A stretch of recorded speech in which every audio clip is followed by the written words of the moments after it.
बिस्मिल्लाहिर्रहमानिर्रहीम। अस्सलाम वालेकुम। सर्दियों के दिन चल रहे हैं, हम बच्चों को मोबाइल दे देते हैं कि ये ना मोबाइल लेके कंबल के अंदर या रज़ाई के अंदर बैठ के फ़ोन इस्तेमाल करते रहें और लाइट भी बंद कर देते हैं।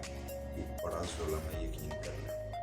जब आप बिल्कुल अंधेरे कमरे में फ़ोन इस्तेमाल करते हैं तो ब्लू लाइट का सारा फोकस आपकी आँख का पर्दा होता है। इससे आँख के पर्दे पर सोजिश भी हो सकती है, नज़र की कमज़ोरी भी हो सकती है। और इसके साथ साथ आप छोटे छोटे बच्चों में ये चीज़ नोटिस कीजिएगा कि वो कहते हैं कि सर में अमूमी तौर पर दर्द रहती है।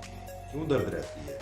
जब पर्दे पे सोजिश होगी तो सर में दर्द होना शुरू हो जाएगी। अब वो बच्चे ये तो नहीं बता सकते कि हमें दूर से धुंधला नज़र आता है, दूर से चीज़ें फैली हुई नज़र आती हैं, लेकिन ये फोकस ख़राब हो जाता है। आपकी आँख के पर्दे का फोकस ख़राब हो जाता है जब आप फ़ोन अंधेरे में इस्तेमाल करते हैं। ठीक है, अब मजबूरी हो चुकी है, बच्चों को होमवर्क भी फ़ोन पे ही आते हैं, मोबाइल पे ही एसएमएस आते हैं, लेकिन कोशिश ये किया करें कि बच्चों को फ़ोन दें और कमरे में लाइट अच्छी होनी चाहिए।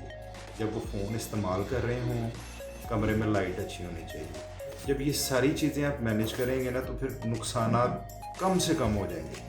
तो सारी वीडियो बनाने का मकसद ये है कि अंधेरे में बिल्कुल फ़ोन इस्तेमाल नहीं करना, चाहे कोई बड़ा है, चाहे कोई बच्चा है। बहुत शुक्रिया, अपना ख्याल रखिए। अस्सलाम वालेकुम।